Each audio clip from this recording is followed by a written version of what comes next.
Hello and welcome to another episode of Midwest Container Home.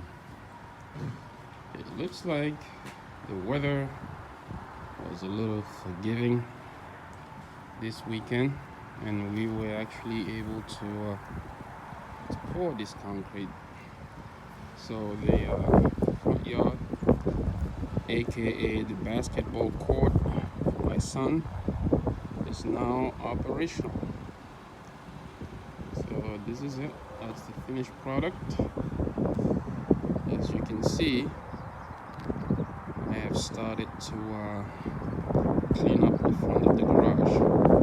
So it's all ready, just waiting on siding to go on. So I'm not sure that I'll be able to do the siding or to even do the garage door this season as I thought. It's just getting too cold.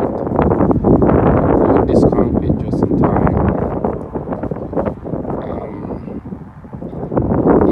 So it snowed, and then the temperature went up above 32 Fahrenheit, which is 0 degree for my European and African audience. So 32 Fahrenheit is freezing temperature, which is equivalent, which equates to 0 degrees, which is when things freeze. So it actually went up to 50 Fahrenheit, 55 actually. So that allowed us to pour. So this is the status right now, and let me show you something real quick here. So this is some of the learning curves. So the basement was poured, the garage is poured, and then the front yard is poured. However, the floor drains were too low.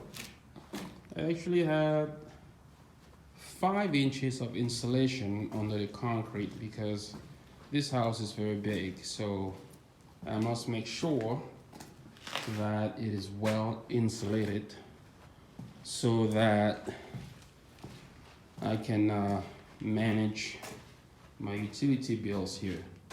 So because you see how far down the floor drain actually is? Originally that's how far down the floor was going to be. So I decided to elevate it, and the reason for that is insulation. I had to put some insulation.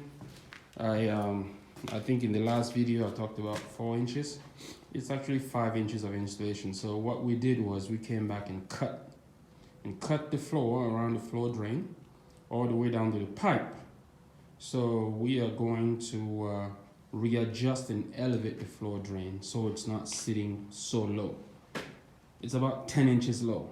That's how high the floor ended up being from what I originally intended to put it. So we went around and cut all the drains. So there's another one back there. Unfortunately, there's not enough lighting for you guys to see that. So we cut around it. So I had initially put set buckets around it. I mean, it was pretty clear that it was an issue, but not an issue that I could not manage. So learning opportunity for me, if I ever do something like this again, or learning for you guys. If you're building backwards to where I'm building, because this is a really backward construction. The things that I'm doing now are things that professional would have done. Whoa, that's the wind rolling my Mountain Dew bucket down there, my Mountain Dew bottle. Yeah, winds are pretty strong here. Right now, I don't think it's that hard, but you can see the speed of that bottle. That should tell you something. So, I don't think I'll ever do this kind of project again here. Maybe someplace else. Maybe in Africa. That's actually the intent. So if I can finish this and get it to a satisfactory state, I would like to duplicate this in Africa.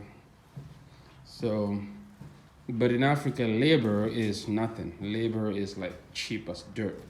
So I won't be doing the work myself. I will actually hire people to do it. Like custom material is about the same, but labor is like dirt like dirt cheap, in the way you won't even believe. So I can conveniently duplicate this in Africa if I wanted to, and that's the goal. So yeah, those are the floor drains, and we cut around it. It is going to get, so the plumbing will be adjusted, the drains will be elevated, then I can just pour around it. So the guy who helped me to pour the basement, the company that poured the basement, in fact, the company that poured the last 3 jobs, as I mentioned earlier, I was obligated at some point to hire people to do concrete work for me.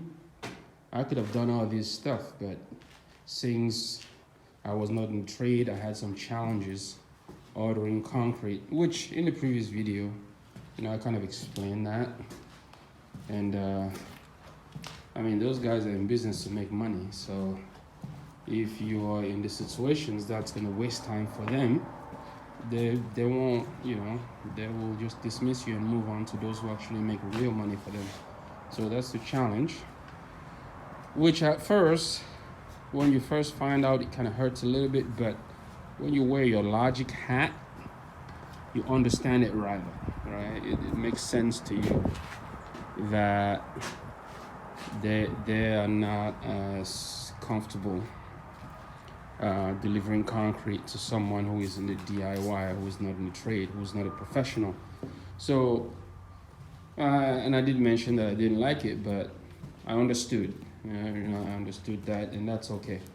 There's a cost, even though I understand there's still a cost to that, right? There's financial complication that it creates, because instead of putting in the labor myself, I'm now having to hire people to do the things that I could have done because of that challenge. But again, I don't mention companies. I've had feedback about not calling out companies. I don't think it's healthy, right?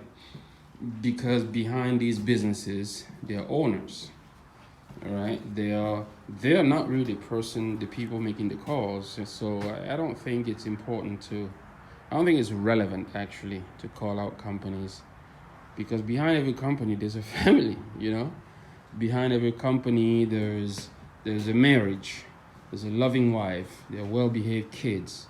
We can only assume that. We have to always positively assume. So if you start calling out companies, they start losing business. I mean, these are kids that need to be sent to school. These are wives and families that need a house to live in. So you start calling out companies, you start being a problem for them. You start kind of turning away business from them. Because always remember, while you're not happy with something, there are people who are happy with it. All right? There are people who are comfortable working with those companies. So I'm not going to piss in the well for everybody else. So that's why I don't call out companies. So for those who gave me feedback, that's why I don't call out those companies. I call out the challenge, I just leave it there. Again, behind every business, there's a family that needs to survive. There's a family that needs to live, need to pay their bills and everything. So every time you're about to take an action, you got to think about those things. It's not always convenient, but it is what it is. So you find a workaround. Sometimes a workaround will not cost you anything, and sometimes a workaround will cost you something. In my case, it does cost me something, but again, I will not piss in the well for everybody else. So that's where we are.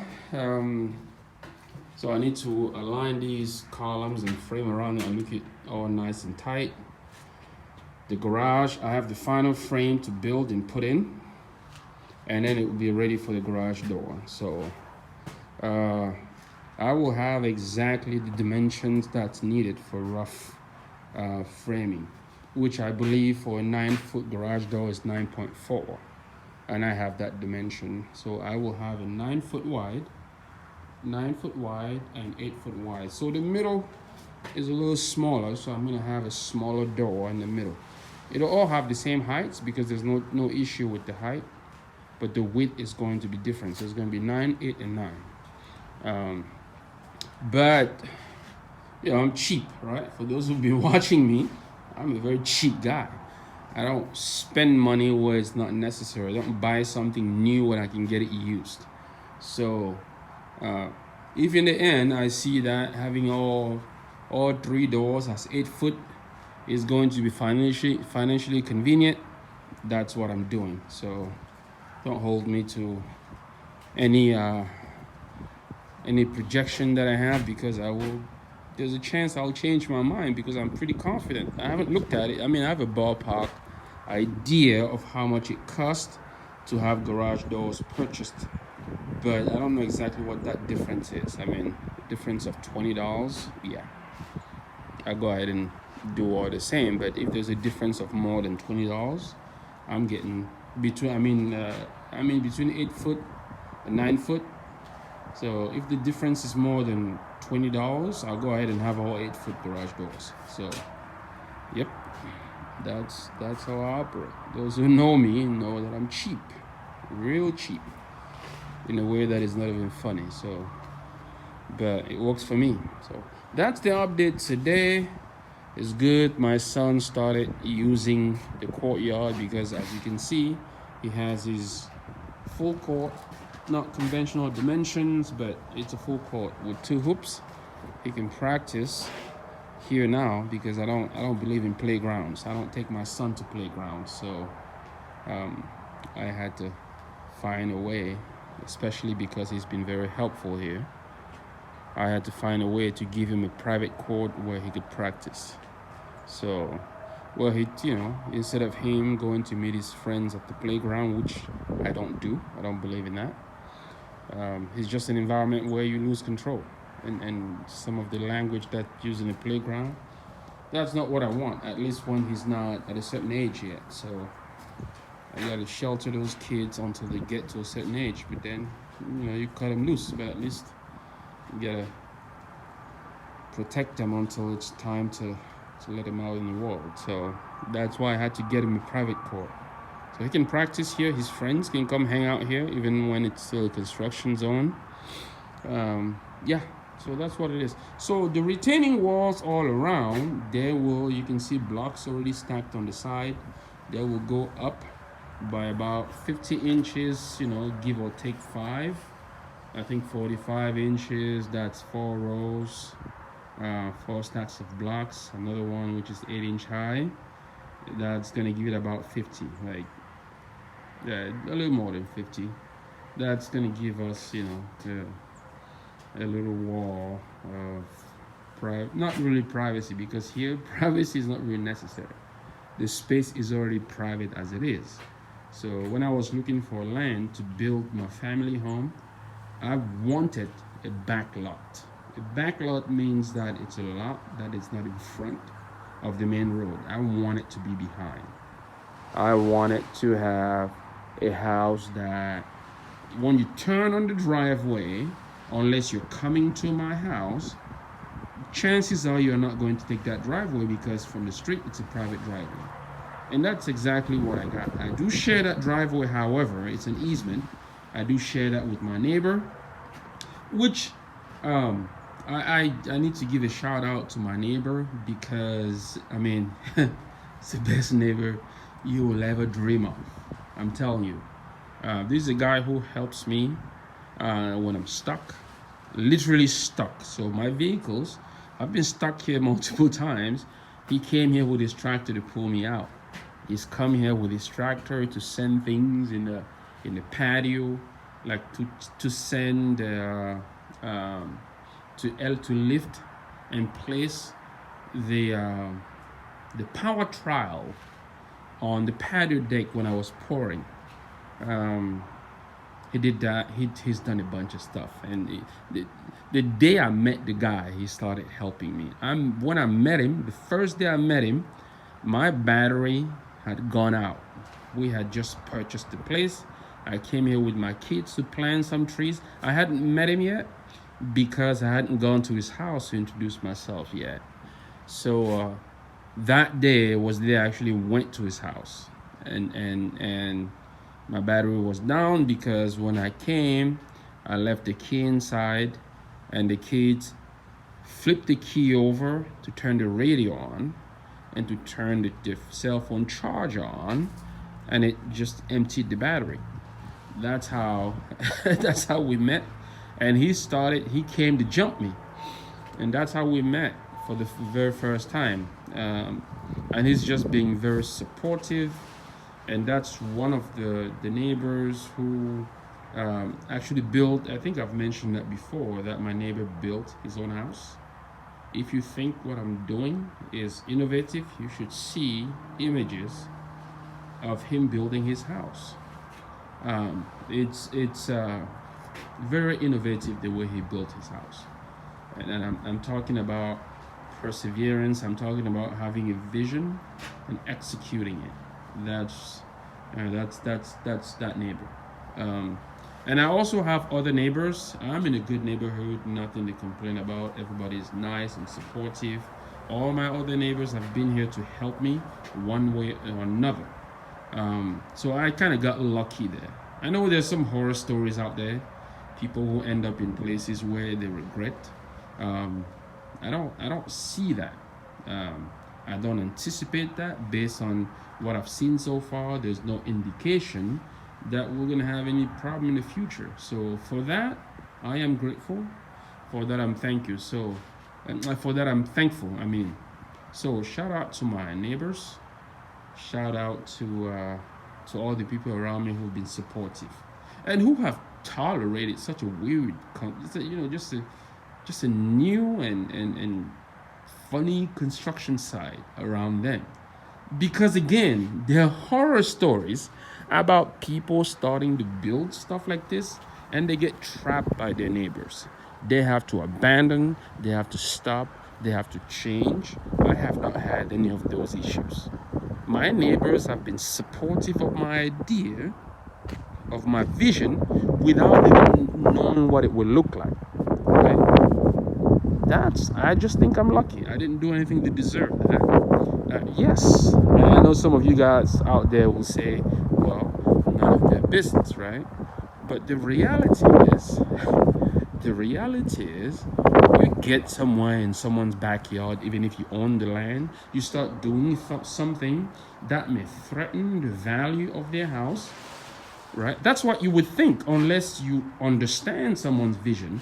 You would think that this thing might take the value of their homes down, right? But I had neighbors who saw that, who saw the vision, who understood where I was going, and understood that it was going to take some time. It was going to look like nothing at first, but then it was going to turn into something really great. So they saw that, and they were supportive from day one. I'm talking day one because when I did this foundation, all my neighbors were here. They all came to help me. Those who could not help me, they messaged me and told me why they could not be there. They had other things, or they had prior plans. That's the reason they were not here. At one point or another, every one of my neighbors have been here to help me with something. And you can only be thankful and grateful for things like that. Because again, there are horror stories out there. It just hasn't been my story yet. I don't anticipate it ever will be.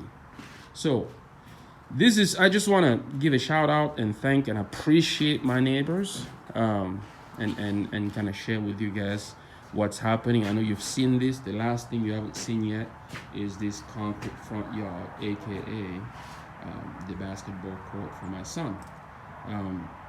I will share more with you when I have more. There's nothing else to share now, especially given that we're at the end of the year. These are the last big projects. And then, in the meantime, I'll just be inside and fixing these columns and making them look nice and tight. And that's about it. Well, thank you for watching. If you have not subscribed, please go ahead and subscribe. Our goal is to meet 1,000 subscriptions. There's no timeline on that. We would just like to meet 1,000. So, well, thank you so much. This was another update from Midwest Container Home. Bye-bye.